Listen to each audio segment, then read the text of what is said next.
Um, the questions are coming back in. The same kind of overthinking that I was doing before is happening. And I think just taking deep breaths every time it happens. Just a deep breath. Just slow it down. Don't think about the world, just think about the next step. Maybe that's the maturity. Maybe that's the difference from the last time and this time. I don't know. But I know I need to start small. And that's what I'm doing. The exercise is smaller. The workload is smaller. The expectations are smaller. To be honest, there's no expectations. There's the expectations is the part that I'm trying to remove. Because the more I force any sort of idea onto myself, the more likely I am to just collapse and fall apart. So it's just the next step. That's all I'm thinking about. The next step. What's the next thing I have to do? Am I going to do it? And yeah, just stay committed, stay loyal to yourself. And it's only been a day and the favors are already rolling in. Getting asked to do a lot of favors for a lot of people, as per usual. This is what comes with the territory. Advice of the day: don't be nice, because you'll burn yourself out and you'll never get where you want to be. You'll only ever be the local videographer, photographer, editor. You'll never be anything good or anything that you want to be. So don't be nice, don't do favors. And that's something I'm trying to enforce even in my professional life, because at the end of the day, you have a value. Yes, you might love people. Yes, you might want to do things for people out of the sheer love you have for them, but you can't throw out the value that your time has for the sake of those people. There are exceptions, like people that have given you and shown you trust in their own commitment time and time again. People that have provided you with more value than a number can put on what they've given up for you. So for those people, you make the exception. But those people have had to show you love even before you knew it was going to work. So, and that goes for family too. Yes, it might be your mom. Yes, it might be your dad or your brother or sister, but it is also the people that love you the most that are willing to take advantage of you the most. So just kind of creating that line in the sand and really, and this is hard to do when you're young and you're just trying to get your foot in the door. It's very easy to just be taken advantage of because you're taking any opportunity you can, right? But you have to be very confident in yourself and your own logic and your perspective of people and the world around you to know what is being taken advantage of and what is being given an opportunity. And those are two very different things. And you're going to be pushed by a lot of people and they're going to try and manipulate you to think that what they're offering you is an opportunity and not them taking advantage, and they're going to try and enforce that thought process on you, and that from their perspective, that is actually what they think, which is most of the time, but also, and it could also be an ego thing. They think, well, you haven't done anything, so I'm giving you this chance. You're going to take whatever you can get. It could also just be they know what they're doing, and they're just trying to squeeze as much of your time out of you for cost. When you're young and you're new to the professional world, it can be very intimidating to navigate that and have those conversations, but you really are doing yourself a huge disservice to not engage in those conversations and really put a value and a number to your time, because it does have a number. And you need to stand by a number, and it needs to be realistic. You can't just come out the gate swinging and being like, I'm a $60 an hour or video editor. It's my first year doing it, but that's what I believe. Obviously that doesn't make fucking sense, but your time does have value to it. So figuring that out and standing by that is a difficult task, especially when you've kind of screwed yourself over and been the person that does the favors and they keep coming back. It could be a good thing. That's on you to sit down and just be honest with people and say, look, I can't do favors anymore. This is how much I cost. And that's not being mean. That's not being a douchebag. That is just you trying to survive and valuing yourself. That's doing the right thing, to be honest. So yeah, it's day 2, and I'm trying to take it one day at a time. I think it's kind of really sinking in, especially as of recent, I think I'm coming to the terms with the fact that, yes, I am very far behind myself and where I would have been had I just committed to myself within 6 months, not even, and no, more than that. It was more like, it's probably been more like 8 months, but it's just crazy. Like I'm very far behind, and I'm really coming to the realization, and it's really sinking in that that's the fact, that I'm behind myself. I'm behind the talent that's emerging. I'm behind the technology that's been coming out. I don't know how to video edit like I used to, and that's something else I have to spend time relearning, just kind of relearning my process and my workflow. So much of just the back end and like the technical aspects, I've forgotten a lot.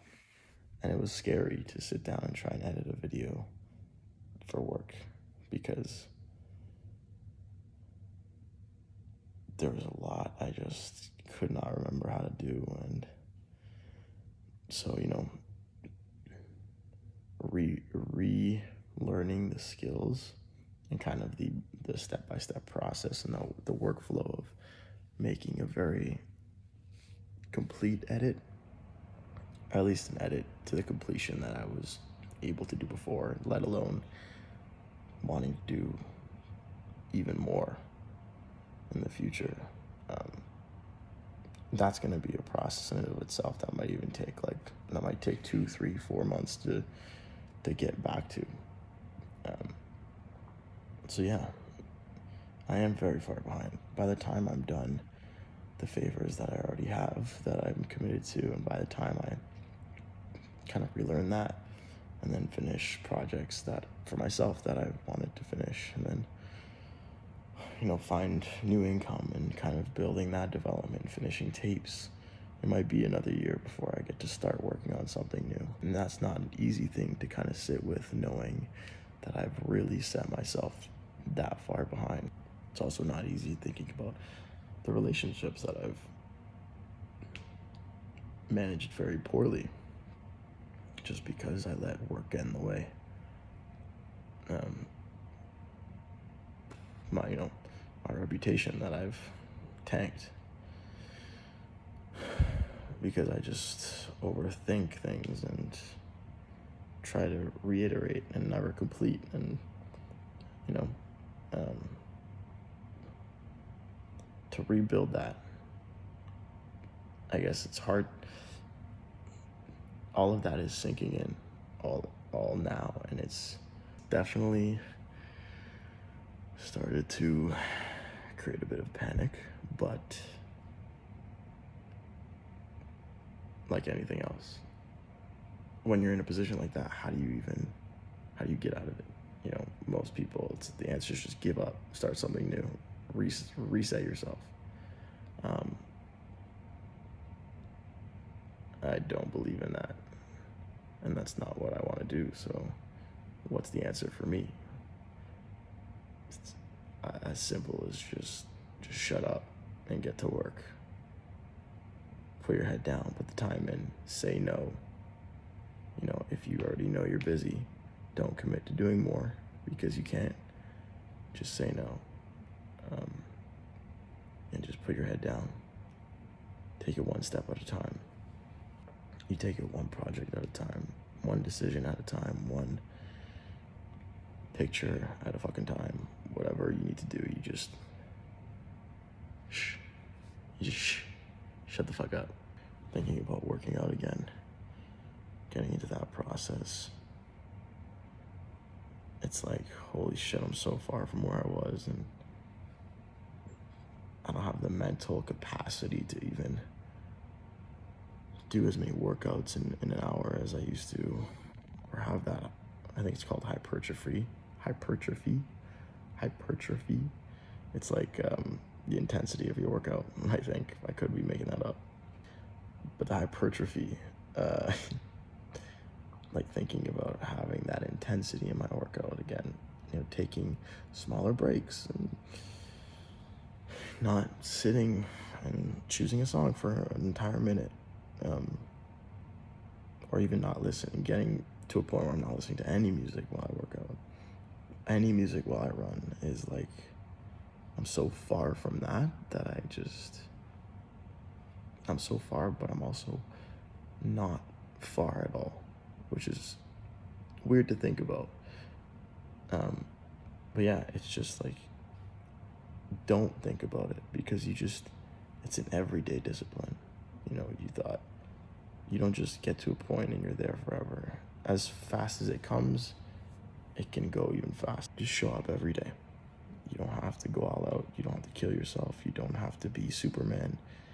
Just show up every day as much as you can. You get there. You might have ebbs and flows, you know, in terms of exercise. Like, your body might change. You might grow to love one aspect of exercising more than the other. Like, maybe 1 month you love cardio more than you love weightlifting, or, you know, whatever it is. Your body will change and adapt according to that, and there's nothing wrong with that. It's not about the look. That's not why I do it. That's not why you do it. That's not why you should be doing it. It's for the health, the longevity, and the benefits. You don't want to be 30 and already having issues. That's not what a healthy 30-year-old looks like. A healthy 30-year-old is someone that still feels like they're 25, 26. That doesn't have to change. It's just, yeah, we're very conditioned to think a 30-year-old is like, oh, you know, I got back problems and I'm fucking out of shape and fat, and that's not what a 30-year-old has to look like. But again, it's just the act of showing up, and it doesn't have to be 100% every day. It just has to be there. You just have to get there. Not every day is going to be a success, and that's okay. But how do you get out of a hole that you've dug for yourself so incredibly deep that it feels like, fuck, I'm going to be in this forever? You just start climbing. You just start climbing, and you keep climbing, and you keep fucking climbing, and sooner than you think, you're gonna get to the top. Sooner than you think, you're gonna get out of it. You'll be free. I think that's been the biggest struggle. Is I've always felt like I'm suffocating, like I'm always trapped in these walls. I've never been at a point where I'm creating something new. I've always been behind. There's always been something on my plate that's made me feel like I'm behind. I need to get out of that. And as soon as I can get out of that feeling and get out of all the favors and get out of the things I have on my plate that I know I want to do that I haven't done, that's when the ball really starts rolling, and that's when things are going to change from, just going through the motions to starting to see success. I know for a fact as soon as I get out of this position, I'm going to finally be hitting my stride, and from there on out, tapping my potential, kind of feeding into that potential, and taking from it and pulling from it. And yeah, it'll feel great. It'll feel like I'm finally free. It'll feel a lot easier to breathe, and the weight's gonna be off my shoulders, and that's gonna come with a whole different pressure. It's not gonna be like all sunshine and rainbows. Yeah, I'm gonna be constantly trying to do better and be better, and that's a whole different. It's not just like trying to catch up and get to a certain spot. It's like, it's a different thing. It's a different process, and it comes with its own pressure and worries, and yeah. How do you catch up? You just work. You stop thinking. You just do it. Just my cousin H said it best. Like, when he was starting as a tennis coach, he never thought of it. He just did. And if for someone that wants to get somewhere, catch up, or get ahead, just stop thinking. Just start doing it. For anyone. This goes for anyone that's trying to do anything. Just stop thinking. You need to stop thinking. You just do it. And yeah, there's definitely a value to getting to a point in your career where you can start thinking about the numbers and the money and make those numbers bigger and shit like that. But when you're not in a position to do that, you have to just stop thinking, just start doing.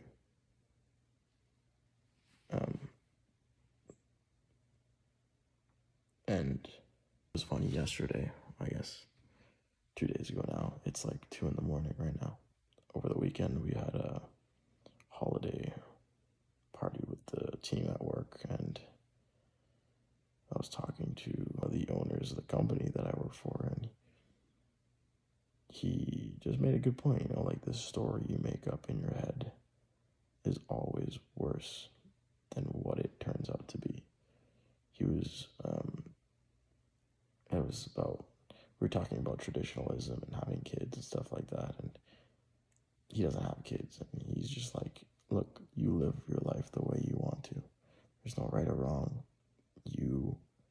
At some point, you have to realize nobody's living my life for me. This is my life.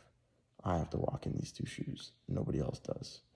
You make the choices that make you happy and that you want to make. And everyone else will learn to be happy with that.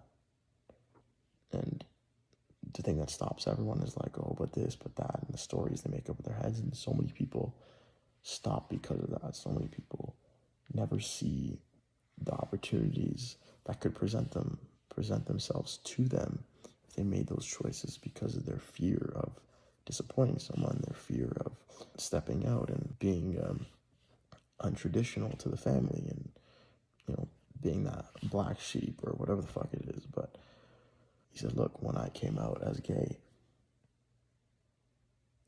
my traditional father, it was like a horror story in my head, thinking about coming out, because you think of all these things like, oh my God, is he gonna love me? Is this, is that, is that? And I think he said, when I came out, it was like, oh, okay. It's like this story in my head was way worse than what actually happened. And yeah, that's the reality we all live in. Is the stories we make up in our head are always worse than reality, and it all comes down to just being honest. And this is something I'm trying to really discipline myself on moving forward, is being honest with myself and putting that honesty into the world, because I say a lot of things that aren't true when I talk about what I want and my goals and life in general with people. And I think a lot of people do this. In fact, I think most people are guilty of this. You say the thing that makes you fit in. You know, you say the thing that is expected of you to say, and you don't be too ambitious. You downplay your dreams, and you make yourself just seem lesser than what you are, because you don't want people to look at you like you're fucking crazy and like you're out of your fucking mind and you don't know what the fuck you're doing, because that confrontation, not with the other person but with yourself, is it's not something you want to deal with when you're out in public. That possible ridicule, right? What is this person gonna think of me if I say this? Like, so my go-to is to lie straight out of my fucking ass. How's work? Oh my god, I fucking love it. Do you see yourself doing it for a very long time? Oh yeah, for like ever. Oh, so you're not doing film anymore? No, you know what? I just like, it wasn't for me. So, I'm trying to be more disciplined with being honest with myself and other people, because there is a lot of good that comes from just putting your hopes and desires out into the world. You know, you'd be surprised how many people are actually like-minded. You're not in a room full of cardboard cutouts, and it could feel like that a lot, but that's just because everyone's lying, everyone's faking. Nobody's being honest with themselves, but you'd be impressed with how much one person can change a room, you know, and one honest person can make everyone else be honest with you. And truly, a lot of people are actually a lot more open to the things you want for yourself than you'd expect. That's not to say you have to give them your whole life journey and what you expect yourself to do, but just like, if documentary is something I love doing and it's what I want to do, or storytelling more specifically, saying that to people, it's not going to throw them off. And you know what, if it does, it's not on you. They're the ones that are closed-minded, so it's their fucking loss that they want to work a 9-to-5 corporate job for the rest of their life. Not that there's anything wrong with that, but you can only be so happy working a job like that. Let's be fucking honest here. Not only that, but there will be a lot of opportunity that actually comes at your door through, you know, that's the part of networking. Like, what are you expecting to get done talking to people? You don't know what someone might have to offer you if you're not being honest with them.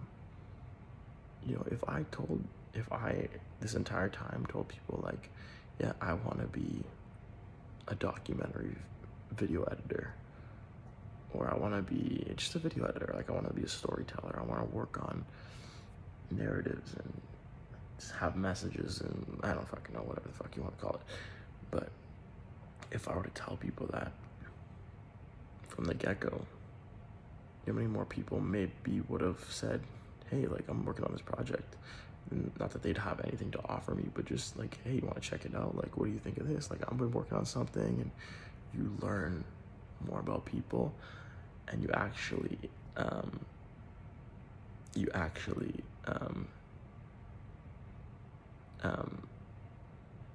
get a lot closer to people that are in the areas you want to be in, and you network, and you become more in the know. And now, when that next generation of people that are climbing up the ladder and working their fucking ass off break through, you could say, oh, I do know so-and-so. Oh, I'm so happy for them, because I knew them before they broke through, and I knew them before this, and I knew them before that, and they worked their ass off, and I know how it looks, and I know what they do, and blah, blah, blah, blah, blah, blah, blah. Whatever the fuck this, I need to go to bed. Anyways, the story you come up with in your head is always worse than reality. It goes for everything. the work I need to do. Yes, I have a shit ton of shit that I need to do. I know I'm behind and that is setting in, but it's one day at a time. It's one day at a time, one workout at a time, one fucking, one sandwich at a time. Cut out the fucking mayo, cut out the sriracha. That shit is so good though. Cut out the fucking French fries. That's also really hard, but cut out the cereal. That one fucking sucks. But yeah, one day at a time.